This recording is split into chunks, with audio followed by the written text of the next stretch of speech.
वो मैं आपको बस 6 पॉइंट में डिस्कस करेंगे।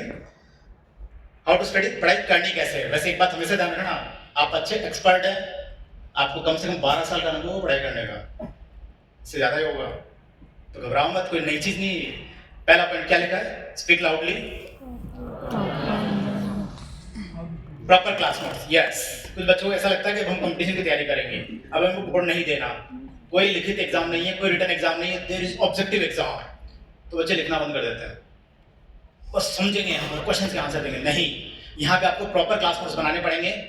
As per my opinion, in every subject आपको 4 तरह के रजिस्टर तैयार करने हैं, 4 तरह की कॉपी बनानी है। पहली कॉपी टीचर ने बोर्ड पे जो कुछ लिखा है उसको लिखने के लिए, जिसको आप बोलते हैं क्लास नोट्स। जो मास्टर ने लिखा है आपको लिखना है, क्योंकि आप आज की तैयारी नहीं कर रहे हैं, आप आने वाले कल की तैयारी कर रहे हैं। 4 महीने बाद फिर भूल जाओगे क्या पढ़ाया था मास्टर ने, इसलिए आपको लिखना पड़ेगा। Is it clear? तो जो टीचर ने लिखा है उसको लिखने के लिए कॉपी होनी चाहिए बढ़िया फ्रेश, हर सब्जेक्ट के लिए अलग। दूसरा रजिस्टर, आपको जो मॉड्यूल्स मिले हैं और भी आगे मिलेंगे, उनमें जो क्वेश्चंस हैं उन क्वेश्चन को सोल्व करने के लिए भी रजिस्टर होना चाहिए। मतलब आपको क्वेश्चंस भी प्रॉपर कॉपी, प्रॉपर रजिस्टर में सोल्व करना पड़ेगा। ऐसे नहीं खाली कागजों में सोल्व कर लिया और कागज फेंक दिए, मानो 3 महीने बाद वो जो इनिशियल चैप्टर पढ़ा था उसका क्वेश्चन वापस नहीं आ रहा, या पहले तो कह था अब नहीं आ रहा, तो कहां से ढूंढोगे? आपके पास होना चाहिए, सिस्टमेटिक होना चाहिए। डॉक्टर्स तो बहुत सिस्टमेटिक होते हैं भाई, वैसे ऑपरेशन नहीं करते हैं। पेशेंट आया खड़ा करो, चलो ऑपरेशन लग रहा है, एनेस्थेसिया, एक डॉक्टर ने लगा दिया एनेस्थेसिया, ऑपरेशन चालू, थोड़ी देर पता पड़ा ये वाला सीजर तो है ही नहीं, ये कैंची तो है ही नहीं यहाँ पे, तो क्या करें? लेके आ जाए मेडिकल से, और क्या, और मेडिकल तो बंद नीचे का। अरे तो दूर से लिया भाई, वो 2 किलोमीटर दूर मेडिकल से कैंची लाने गया है, जहाँ मेडिकल सीजर वगैरह मिलती होंगी, और जब तक आया तब तक पेशेंट को होश आ गया। तो घर की बात है, एक और ठोक देंगे एनेस्थेसिया। ऐसे करते हैं ऑपरेशन हुआ है भैया, वो चेकलिस्ट से काम करते हैं, वो एक प्रॉपर चेकलिस्ट होती है उनके पास, उस पर टिक मार्क करते हैं। अरे तुम उनके जो पेशेंट के जो परिजन वगैरह इनके भी साइन ले लिए, ब्लड बैंक की जरूरत पड़ेगी तो ब्लड बैंक को इन्फॉर्म किया कि नहीं किया, बहुत सारी चीजें होती है चेकलिस्ट में। तो ऐसे आपके पास भी प्रॉपर नोट्स होने चाहिए। हाँ, नोट्स पर राइटिंग कैसी है डजंट मैटर, क्योंकि वैसे भी आप हाँ डॉक्टर बनने वाले हो, और डॉक्टर्स की राइटिंग कैसी होती है? Speak loudly. Any opinion about writing of doctors? बहुत अच्छी, मैं नहीं जानता अच्छी होती है कि बुरी होती है, पर मैं इतना जानता हूँ कि इस राइटिंग को समझने के लिए बहुत से लोगों को बेचारों को डिग्री लेनी पड़ती है। हर किसी की इतनी औकात नहीं जो डॉक्टर की राइटिंग को समझ पाए। Pharmaceutical, B pharma, D pharma चलते होंगे ना, तो आपकी राइटिंग समझने के लिए कुछ लोग डिग्री लेंगे इसके लिए। तो दूसरा रजिस्टर समझ में आ गया मॉड्यूल्स के लिए। तीसरा, जैसे ही मैंने आपसे कहा, इस बार तो थोड़ी सी, इस बार थोड़ा ज्यादा रेशो में था कुछ क्वेश्चन, क्या इस बार थोड़ा ज्यादा क्वेश्चन अच्छे थे, वरना जनरली 15-20% क्वेश्चन नीट के एग्जाम में थोड़े टफ लेवल के आते हैं, वो जेई मेन के लेवल को टच करते हैं मान लो आप। तो ऐसे टफ क्वेश्चंस का एक बैंक आपको अलग से मिलेगा। जैसे एक चैप्टर खत्म हुआ मान लो, उस चैप्टर के बाद उस चैप्टर के थोड़े टफ क्वेश्चंस आपको मिलेंगे, जिसको हम बोला करते हैं रेसेस। उन क्वेश्चन को सोल्व करने के लिए आपके पास एक रजिस्टर होना चाहिए। Is that clear? ये आपको चैप्टर एंड के बाद मिलेंगे जनरली। यार ये चैप्टर पढ़ लिया तुमने, अब इसके थोड़े टफ क्वेश्चन और प्रैक्टिस करो, एक बार थ्योरी अच्छे से क्लियर कर लो, एक बार नॉर्मल क्वेश्चंस कर लो पहले, और फिर टफर क्वेश्चन की प्रैक्टिस और करो। तो उसके लिए भी आपको कॉपी रखना चाहिए। और फोर्थ एनसीईआरटी में क्या इंपॉर्टेंट है, क्या पढ़ना है, क्या नहीं पढ़ना है, आपको टीचर्स बताएंगे, बट उसके लिए भी एक कॉपी मेंशन होनी चाहिए। उस कॉपी में आप टाइम टू टाइम लिखते रहो। कैसा निकाला जेनेटिक्स में पेज नंबर 32 में ये पैराग्राफ इंपॉर्टेंट है, उसको लिख लेना। ये जब जब जेनेटिक्स पढ़ो तब तक आपको ध्यान रहे कि अरे एनसीईआरटी में वो चीज इंपॉर्टेंट है, पढ़ना है। इसलिए एक चौथी कॉपी एनसीईआरटी के लिए। First point complete. Now come to second point, revise daily. ये बहुत इंपॉर्टेंट पॉइंट है, खासकर कंपटीशन के लिए। ज्यादातर बच्चे क्या करते हैं, जो कुछ क्लास में पढ़ाया गया उसको घर जाके बस रीडिंग मार लेते हैं ऐसे वैसे, लाइक जैसे इंडिया टुडे खबर पढ़ते हैं ना वैसे, ये हनुमान चालीसा, जय हनुमान ज्ञान तुलसीदास अधिकरण, खत्म। ऐसे नहीं करना है। कैसे करना है? जो कुछ क्लास में पढ़ाया गया है, अगले दिन क्लास में आने से पहले एक काम आपको करना होगा, चाहे वो कॉपी हो चाहे मॉड्यूल हो। कॉपी से पढ़ाया, कॉपी, मॉड्यूल से पढ़ाया तो मॉड्यूल। सबसे पहला स्टेप 2 पेज समझ के पढ़ो, try to understand. First step मैं बता रहा हूं घर पे पढ़ना कैसे है नोट्स को।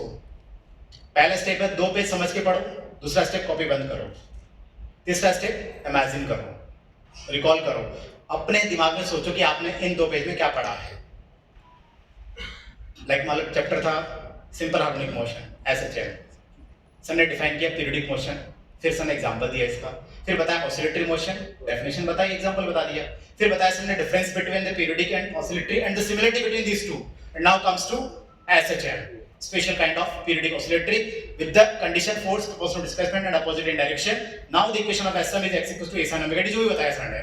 तो पहला स्टेप है 2 पे समझ के पढ़ो पहले, फिर कॉपी बंद करो, फिर अपने आप को पढ़ाओ। मतलब जैसे मास्टर ने आपको पढ़ाया ना क्लास के अंदर, वैसे आपने आपको पढ़ाओ। फिर सुनो बताओ ये वाला एकदम ध्यान रखो। पीरियडिक में ऐसा होता है, ऑसिलेटर में एक पॉइंट के बाद टू एंड फ्रो होता है, लेकिन पीरियडिक में जरूरी नहीं ऐसा हो। इसी पीरियडिक में ऐसा भी हो सकता है। पीरियडिक का बेसिक मतलब है टाइम के बाद रिपीट होना चाहिए बस। ये कोई जरूरी कि पॉइंट के बाद टू एंड फ्रो, ऐसे बहुत सारी बातें होंगी जो भी होंगी। तो जैसे मास्टर ने आपको समझाया ना, अपने आप को समझाओ, ये बहुत जरूरी है। 2 फायदे होंगे इससे, एक तो लंबे समय तक आपको चीजें ध्यान रहेंगी और दूसरा आपका कॉन्फिडेंस बना रहेगा। Is that clear? यस और नो? इन एवरी सब्जेक्ट आपको ये करना है, हर बार 2 पेज समझ के पढ़ना, कॉपी बंद करना और सो जाना है। तो इमेजिन करना, हर 2 पेज में ऐसा करना पड़ेगा। चाहे बायोलॉजी से, फिजिक्स से, केमिस्ट्री, कॉम्पिटिटिव एग्जाम की तैयारी कर रहे हैं आप। Third point, yes, due to time boundation आपके पेपर के अंदर 180 मिनट्स 180 क्वेश्चन, आई मीन पर मिनट एक क्वेश्चन सोल्व करना होता है। And to do it you must be well aware about the formulas. आप फार्मूलाज का डेरिवेशन नहीं कर सकते वहां पे, इतना समय नहीं है कि अपन रिंग के एक्सिस पे मैग्नेटिक फील्ड का फार्मूला डिराइव करेंगे। मतलब हम एक एलिमेंट बनाएंगे आइडियल, फिर बायो-सावर्ट लॉ से इसका मैग्नेटिक फील्ड निकालेंगे, mu nought ideal cross R 4 pi R, उसको इंटीग्रेट करेंगे, तब जाके आंसर आएगा mu nought N I R square upon 2 R square plus square power 3/2। I am asking about the magnetic field of current carrying coil. तो इतना time थोड़ी है भैया, तो क्या करें, आपको लास्ट फॉर्मूला याद करना पड़ेगा। सर्कल का एरिया क्या होता है? Area of circle by R square. क्या करते हो, डिराइव करते हो? नहीं, याद करते हो ना। ऐसे फिजिक्स में बहुत सारे फॉर्मूलेज आपको याद करने पड़ेंगे, वो टीचर्स आपको बताते रहेंगे। तो एक रिक्वेस्ट आपसे ये भी है, जहां जरूरत हो आप फॉर्मूलेज याद कीजिएगा और याद अच्छे से कीजिएगा। ये नहीं कि याद कर लिया time period 2 pi root L by G, time period of simple pendulum is 2 pi root L by G. अब नीट में एक क्वेश्चन आया, find the time period of simple pendulum of infinite length. बच्चे ने पुट किया L की जगह infinity, answer आया इन्फिनिटी। बाद में पता लगा अरे गलत हो गया, क्यों? क्योंकि जी की वैल्यू चेंज हो जाती है हायर एल्टीट्यूड्स में। तो फिर क्या होता है, फिर फॉर्मूला अलग होता है। अरे यार गड़बड़ हो गई। तो भैया फॉर्मूले को ढंग से याद रखना। टीचर तो सब बताएंगे आपको कि जो potential energy mgh it is used up to a limited heights. अगर तुम हाइट रेडियस वर्थ के बराबर ले जाओगे तो mgh काम नहीं करेगा वहां पे। आपको कुछ अलग फॉर्मूला होगा, mgh डिवाइड बाय 1 + h/r। मैं इतना सा बताना चाह रहा हूं, फॉर्मूलेज रटना है लेकिन बहुत ध्यान से, with conditions. Is that clear?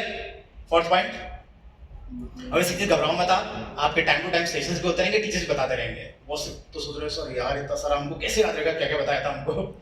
मैं क्या एक तरह से तो ट्रायल होता है, एक तरह से कि छोटी छोटी चीजें बता रहा हूँ ताकि आप थोड़ा थोड़ा ध्यान अभी चालू कर दो। ठीक है? फोर्थ पॉइंट, ये तो घर 12वीं तक पढ़े हुए तो सब पता ही है। डे टू डे जो होमवर्क दिया जाए उसको कंप्लीट करना। आज का थोड़ा सा होमवर्क लिखो, दिमाग में लिख लो। अप टू 20 तक की टेबल आपको याद रखनी है, तो घर जाके एक पेज लेना और 20 तक की टेबल लिख लेना। कर लोगे तो कर लोगे ना, पहाड़ा लिखना है, मतलब क्या बोलता है ना, टेबल। और दूसरा 1 से 20 तक के स्क्वायर्स भी आपको लिखना है कॉपी में। 1 स्क्वायर कितना होता है, 2 स्क्वायर कितना होता है, 3 स्क्वायर, ये भी लिखना है। ऐसे 1 से 20 तक के नंबर्स का स्क्वायर रूट भी आपको लिखना है।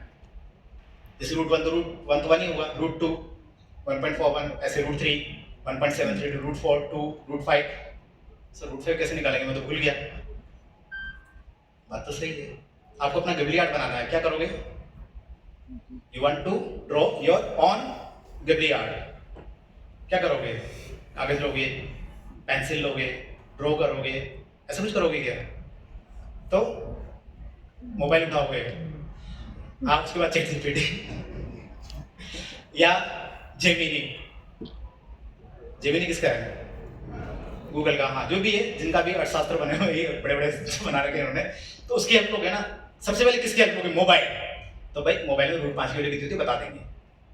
मोबाइल अच्छे काम भी आता है। ऐसे स्पीक लाउडली, मैंने क्या बोला अभी? मोबाइल अच्छे काम भी आता है। केवल रील बनाने के लिए, फेसबुक के लिए, इंस्टा के लिए या OTT के लिए नहीं है, उसमें अच्छी खासी एकेडमिक नॉलेज भी होती है। तो उसके लिए इसका इस्तेमाल करो। आराम से अप टू 20 के रूट भैया मोबाइल में देख लेना और अपनी कॉपी में लिख लेना। हर साल जरूरत पड़ती है। अभी करंट ईयर में भी एक केमिस्ट्री के क्वेश्चन में काफी क्लोज में ऑप्शंस थे। अब से रूट 5 ही पूछा मैंने आपसे, अब ऑप्शन काफी क्लोज आ गए तो हो गया ना दिक्कत। एक तो ऑप्शन दूं मैं 2.3, 1.3, 3.3, 4.3, कोई भी गंचकर आंसर दे दे जिसके पास थोड़ा कॉमन सेंस है। और मैं ऑप्शन 2.23, 2.26, 2.19, तो तुम चारों को स्क्वायर करते रहना बैठे बैठे, और क्या फिर भी ऑप्शन तो है कम से कम कि स्क्वायर करके देख लेंगे। लेकिन कई बार इंटरमीडिएट स्टेप्स में जरूरत पड़ जाती है, सो प्लीज आप अप टू 20 तक स्क्वायर रूट रट ही लेना। Is that clear? Hello hello hello, yes, this must be the response. Hello hello hello, good, very good. So now come to the next point, point number 5। क्या लिखा हुआ बोलो? आ गया? अब तो नहीं आ गया? आ गया लो। Review the problems discussed in the class. It is very important, especially for physics and physical chemistry, जहाँ पे न्यूमेरिकल्स होते हैं। वरना ज्यादातर क्या होता है, 3-4 महीने जब बीत जाते हैं तो बच्चा आके बोलता है सर वो फिजिक्स में सर दिक्कत आती है, मतलब केमिस्ट्री बाय तो हम कर लेते हैं। तो उसकी प्रॉब्लम ये है, बच्चे क्या करते हैं, क्लास के जो न्यूमेरिकल्स हैं ना उनको भी घर जाके पढ़ते हैं। न्यूमेरिकल्स को थोड़ी देर पढ़ते हैं कि हाँ ये लॉग स्क्वायर इक्वल लगा, अच्छा इसमें अप्लाइड फोर्स, हाँ बिल्कुल सही है, इसमें अच्छा इस वाले का मार्क्स पे आ जाएगा, बिल्कुल सही सोल्व किया सर ने, तो सही किया, इसमें क्या है। तो एक काम करना है, जितने भी न्यूमेरिकल्स क्लास में करा रहे हैं उनको घर जाके खुद सोल्व करना, मतलब क्वेश्चन पढ़ लेना, कॉपी बंद, now apply your on equations and solve them. खुद बनाना सीखो इक्वेशन, क्या भैया कैसे सर्कुलर मोशन में इक्वेशंस बनाते हैं, कौन सा फोर्स कहाँ लिखते हैं, कैसे उस इक्वेशन को सोल्व किया करते हैं, या जो कुछ वो लाइंस लिखी है ना उन लाइंस को मैथ्स में कन्वर्ट कैसे करते हैं। क्योंकि फिजिक्स में तो यही इंपॉर्टेंट है कि you must convert every line in a mathematical steps to reach the answers.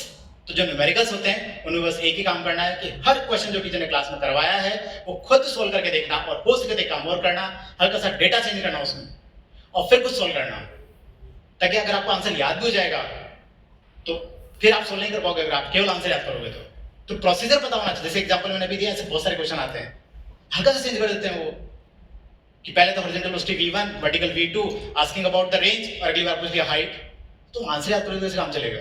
इसलिए हर क्वेश्चन में हल्का सा डेटा चेंज करके फिर से सोल्व करो उसको, ताकि आपके अच्छे कंसेप्ट बने। Come to the last point,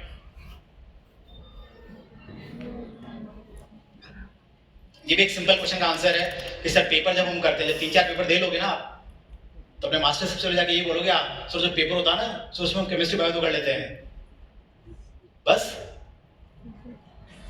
दो गाली किसको? आप फिजिक्स को दोगे, मैं फिजिक्स का मास्टर हूँ। अब बहुत अभी तक ये नहीं समझ पाएंगे मास्टर किस चीज का है पहले से कि केमिस्ट्री फिजिक्स है। Luckily I am physics teacher. तो प्रॉब्लम फिजिक्स नहीं है, होता क्या है, बच्चे जब पेपर अटेम्प्ट करते हैं, जैसे अभी जस्ट दिन में एक पेरेंट मिले थे, उस बच्चे ने पेपर फिजिक्स का पहले अटेम्प्ट किया, अच्छा पेपर गया उसका, ऐसे नहीं, उसके मार्क्स भी 105 है, लेकिन लास्ट में उसके पास 30 मिनट बचे, और 30 मिनट बैक कैसे अटेम्प्ट कर सकता है कोई, वो भी इस साल का, तो उससे नहीं हो पाया पेपर, वो केवल 52 क्वेश्चंस कर पाया बायो में बस। तो किसको गाली दे रहा था? इसमें फिजिक्स में दे दो यार, इसमें फिजिक्स क्या गलती तो प्रॉब्लम एक्चुअली बताओ, बात हंसने की नहीं, बात सिर्फ इतनी सी है, यहाँ प्रैक्टिस काम आए। हमारा दिमाग क्या होता है, वो शुरू के 1-2 घंटे तो बढ़िया तरीके से काम करता है, और लास्ट के आधे घंटे में हड़बड़ाहट में या किसी और वजह से गलतियां भी ज्यादा करता है और क्वेश्चन करेक्ट भी कम अटेम्प्ट करता है। तो जो बच्चे लास्ट में फिजिक्स करते हैं 30-40 मिनट में, उनके साथ फिजिक्स में गड़बड़ होती है, एक तो कम अटेम्प्ट कर पाते हैं और दूसरा गलत भी ज्यादा होते हैं। तो जो भी लास्ट में करोगे उसमें सब्जेक्ट में ऐसे रिजल्ट आएगा आपका। तो अगर आप चाहते हो कि लास्ट वाला पेपर जो पेपर है वो भी अच्छा जाए, तो उसके लिए टाइम मैनेजमेंट आपको अच्छा सीखना पड़ेगा। उसके लिए आप घबराओ मत, यहाँ बहुत सारे टेस्ट एलेन लेंगे आपके, धीरे धीरे आपको प्रैक्टिस हो जाएगी। आप जिस तरह से अटेम्प्ट करो, एक काम हमेशा ध्यान रखना होता है कि राइट टाइम पे स्विच करना होता है बस।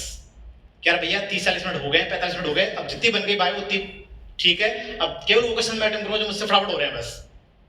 ज्यादा टाइम वाले क्वेश्चन मुझे छोड़ने पड़ेंगे टेम्परेरी, ताकि मैं अगले सब्जेक्ट में आ पाऊँ। पहले एक राउंड तो पूरा होना ही चाहिए, ये नहीं कि हम पूरा पेपर ही नहीं देख पाए। तो ये सब तो प्रैक्टिस का मामला है। तो इसीलिए एक लाइन लिखी है मैंने कि आप सप्ताह में कम से कम एक बार 180 मिनट लगातार क्वेश्चन सॉल्व करने की प्रैक्टिस डेवलप करो। ये लास्ट पॉइंट ये तो लिखा है, 1 सिटिंग 180 मिनट लगातार बैठने की आदत ही नहीं गई होंगी तो बोर्ड में तो क्या तुम साल में एक बार बैठे थे जाके वहां जाके, और क्या 5-6 दिन के लिए। तो ये प्रैक्टिस आपको करनी पड़ेगी। हम एलएन वाले भी आपको हर 2-3-4 वीक में बिठाएंगे ऐसे टेस्ट में, लेकिन मेरी तो इच्छा है कि आप हर वीक में 1-2 बार खुद भी घर पे बैठो, खुद भी क्वेश्चन सॉल्व करो। 3 घंटे मत उठो, तैयारी करके बैठो, आज मुझे ये सारे क्वेश्चंस करने हैं और 3 घंटे लगातार बैठना है। Is that clear?